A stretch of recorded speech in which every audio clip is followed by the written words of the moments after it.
Swastiastu. O Manubhadra Kertawantu Wiswata, O Hyang Widi, semoga pikiran yang baik senantiasa datang dari segala penjuru.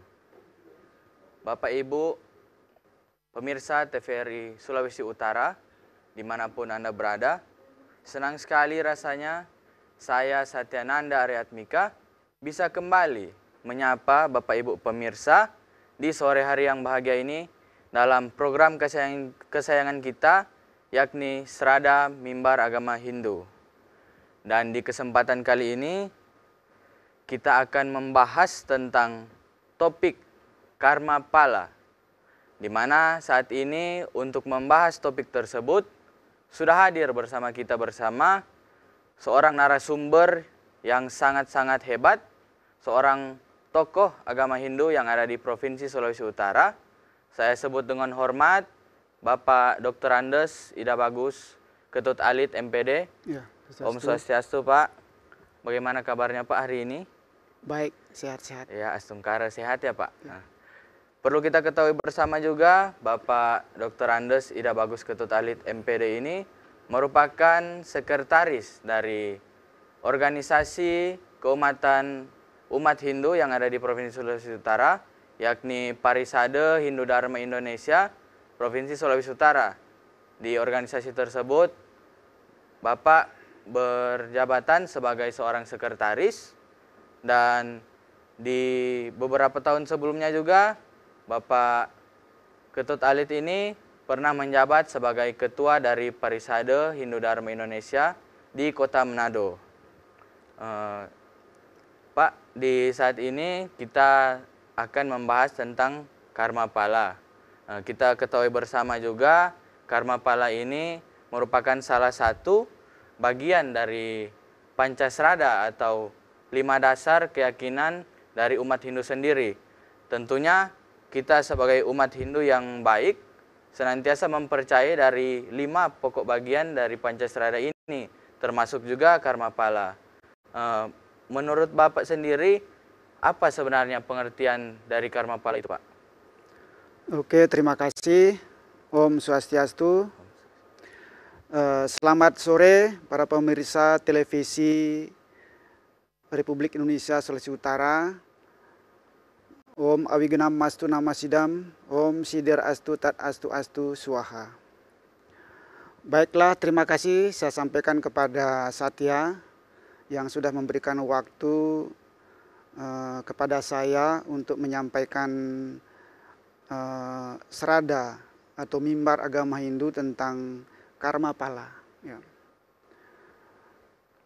Karma pala itu adalah suatu perbuatan dan hasil. Ya. Jadi dalam kehidupan ini kita tidak lepas dari suatu perbuatan. Tergantung dari yang kita laksanakan itu baik atau buruk. Jadi dunia ini juga ada itu karena karma. Jadi seperti juga dalam Bhagavad Gita dinyatakan bahwa ada makanan karena hujan. Ada hujan karena yadnya, ada yadnya karena karma. Jadi oleh karena itu kita tidak bisa menghindar dari perbuatan. Namun di dalam ajaran kitab suci Weda itu senantiasa kita dianjurkan untuk senantiasa untuk berbuat baik. Walaupun sebenarnya perbuatan baik dan buruk itu adalah suatu kodrat yang tidak bisa dipisahkan, seperti dua sisi mata uang. Jadi ada baik, ada buruk, ada putih, ada hitam, ya, ada langit, ada bumi. Jadi demikian juga perbuatan kita. Ini perlu keseimbangan. Ibaratnya juga listrik, ya, itu ada positif negatif. Jadi kalau salah satu putus, itu tidak akan menyala. Nah, demikian juga. Namun di dalam ajaran agama Hindu itu dianjurkan bahwa untuk senantiasa berbuat yang baik. Nah, sebelum saya akan melanjutkan tentang pengertian daripada karma pala ini, saya akan membacakan Sloka Sarasa Muscaya. Ya. Ini barangkali mungkin yang perlu dipahami sebagai dasar bahwa karma pala itu merupakan ajaran daripada Hindu Dharma Indonesia, merupakan bagian yang ketiga dari Pancasrada. Nah, di sini ada sloka yang kedua dan yang keempat. Namun yang ketiga juga sangat penting ya. Karena itu saling berkaitan. Di sini dalam Sarasa Muscaya itu saya bacakan dalam bahasa Jawa kuno ya. Ri sakuehning sarwa bute iking jadme wong juga. Wenang gumayaken ikang sube karma. Kunang panentasaken ring sube karma. Juga ikang sube karma palaning dadi wong. Jadi di antara semua makhluk hidup hanya yang dilahirkan menjadi manusia sajalah yang dapat melaksanakan perbuatan baik ataupun buruk. Leburlah ke dalam perbuatan baik segala perbuatan yang buruk itu. Demikianlah gunanya atau pahalanya menjadi manusia. Kemudian sloka yang ketiga, matangnian haiwe juga wang manastape antan paribawe. Si dadi wong tepue kagonga kena ri ambek. Apayapan para madur labe iking si jadmu manusia. Ngarania ya diapin canalayoni tui. Jadi yang artinya, oleh karena itu janganlah sekali-sekali bersedih hati sekalipun hidupmu tidak makmur. Dilahirkan menjadi manusia itu hendaknya menjadikan kamu berbesar hati. Sebab amat sukar untuk dapat dilahirkan menjadi manusia. Meskipun kelahiran hina sekalipun. Yang terakhir sloka yang keempat, ini ada hubungan dengan karma ya. Apan iki dadi wong, utama juga ya. Nimitaning mangkan, wenang ya tumulung awaknya saking sangsara. Maka sadanang suba karma hinganing kota maning dadi wong ike. Menjelma menjadi manusia itu adalah sungguh-sungguh utama. Sebab demikian, karena ia dapat menolong dirinya dari keadaan sengsara, lahir mati berulang-ulang. Dengan jalan berbuat baik, demikianlah keuntungannya dapat menjelma menjadi manusia. Demikian ajaran suci Weda Sarasa Muscaya. Ini merupakan ajaran etika. Jadi kalau misalnya kita membaca kitab suci Bhagavad Gita itu tentang tatua atau filsafat agama, harus diimbangi juga dengan Sarasa Muscaya. Jadi percuma kita belajar filsafat tapi tidak beretika. Nah ini yang perlu kami anjurkan juga kepada umat Hindu dimanapun berada. Jadi minimal kita sama-sama membaca. Itu nanti akan jelas kita ketahui bahwa Bhagavad Gita secara samuscaya itu merupakan etika dan filsafat. Jadi etika itu sangat penting. Ya. Kemudian kalau kita memperhatikan sloka tadi, bahwa hidup sebagai manusia itu adalah sungguh utama.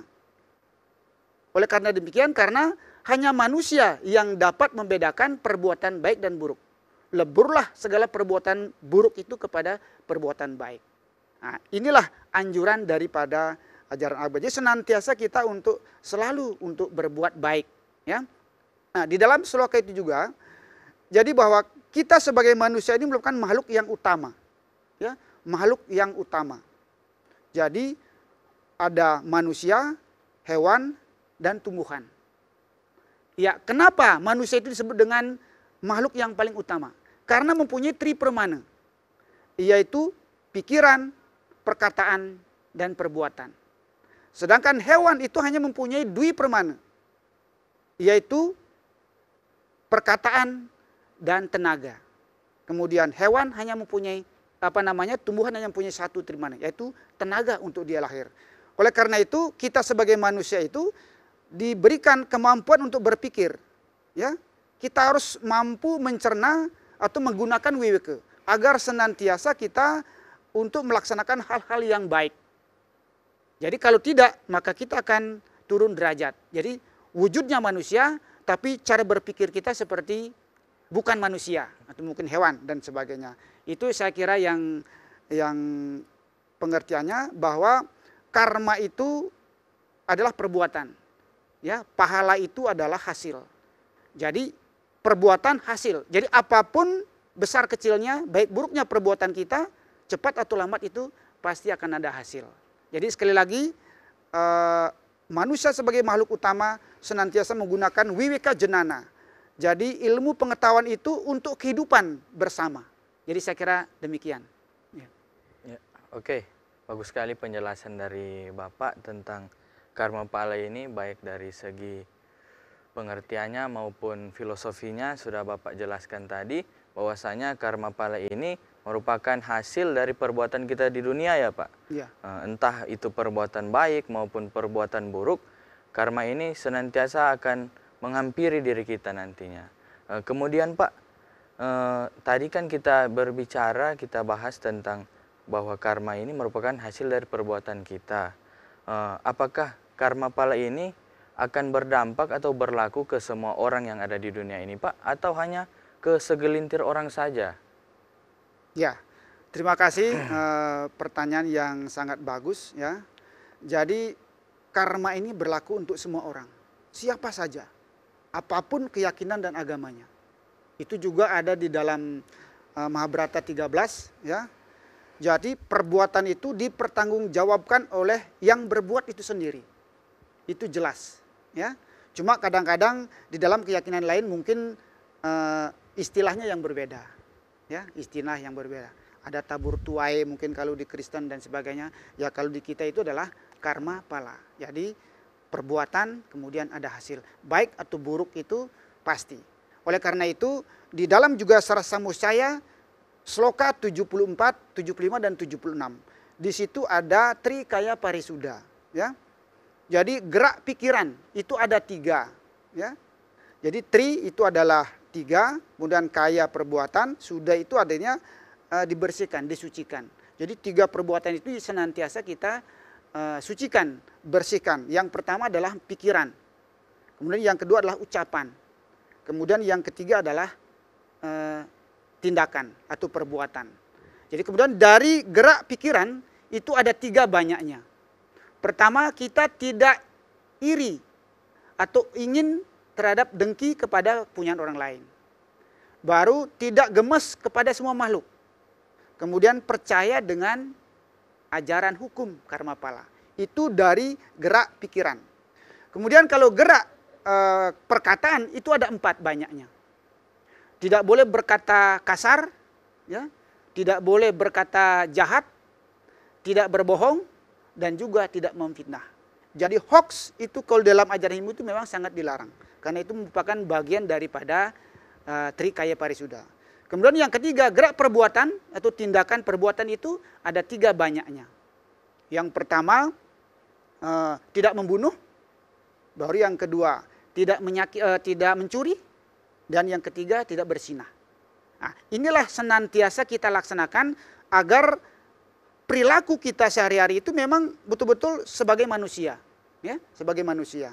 Oleh karena itu, perbuatan yang baik itu senantiasa kita laksanakan baik melalui pikiran, perkataan maupun dalam tindakan sehari-hari. Ya. Ya. Oke, jadi ternyata Bapak Ibu pemirsa TVRI Sulawesi Utara, karma pala ini akan menghampiri semua orang yang ada di dunia ini.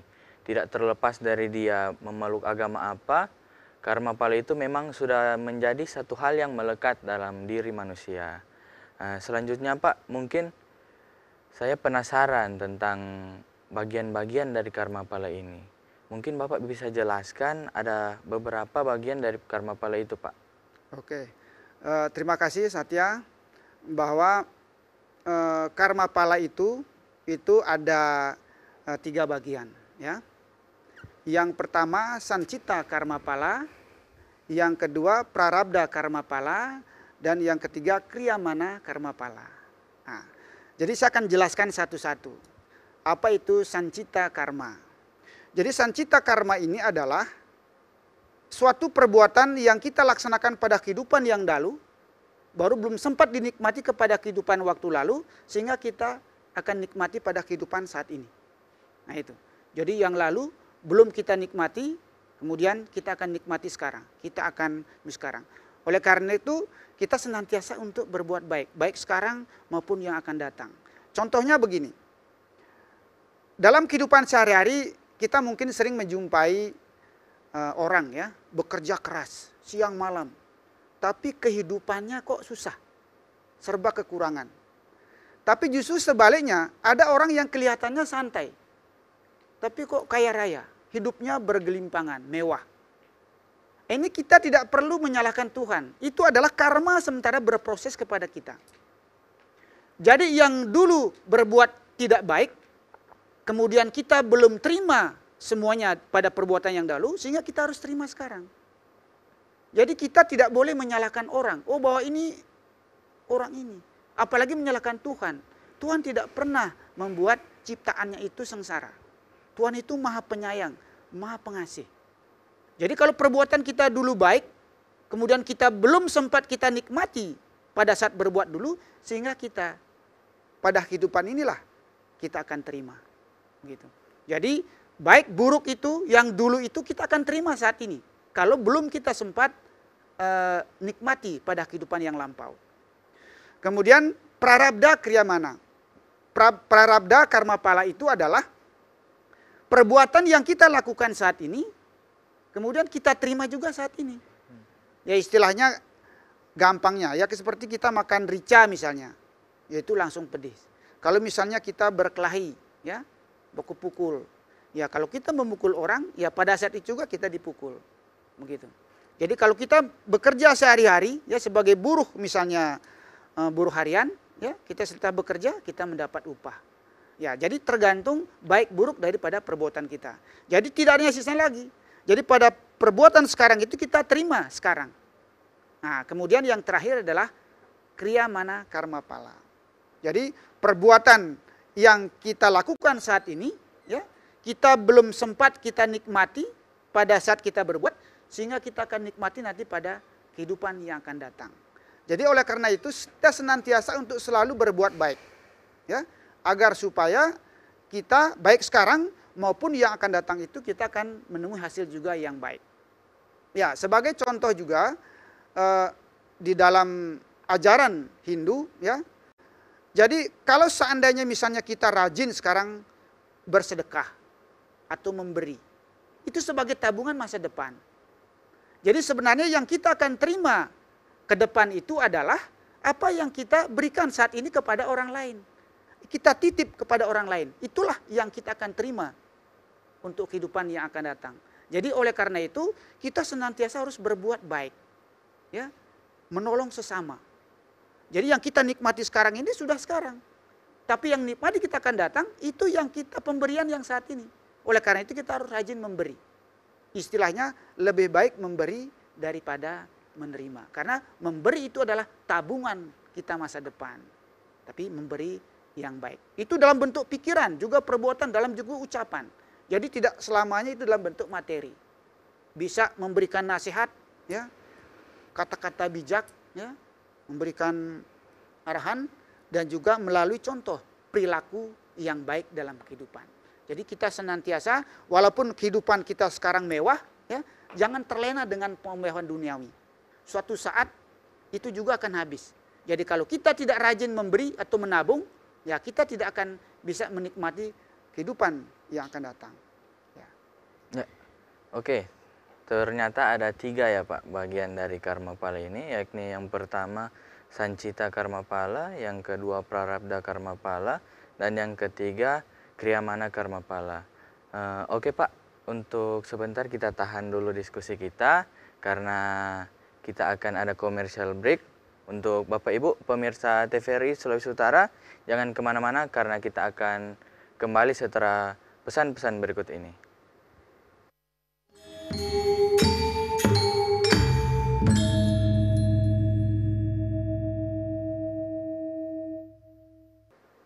Ya, oke. Bapak Ibu pemirsa TVRI Sulawesi Utara, kita kembali lagi dalam perbincangan kita pada saat ini.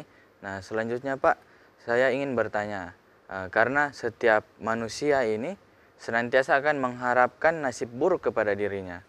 Sementara dalam ajaran karma pala ini, di dalam hukum karma pala, dinyatakan bahwa akan ada nasib baik maupun nasib buruk yang akan didapatkan. Mungkin Pak, ada cara yang bisa kita laksanakan atau kita lakukan untuk menghindari nasib-nasib buruk yang ditinjau dari hukum karma pala ini. Oh ya, baik. Terima kasih Satya. Jadi nasib buruk menghindari, ya. Menghindari nasib buruk ditinjau dari hukum karma pala. Yang pertama ya tentunya kita harus taat, ya, sebagai orang yang percaya kepada Tuhan, ya, Sang Hyang Widi Wasa, kita senantiasa taat untuk bakti kepada beliau, ya. Kemudian sering bersedekah dan senantiasa ingat kepada Tuhan.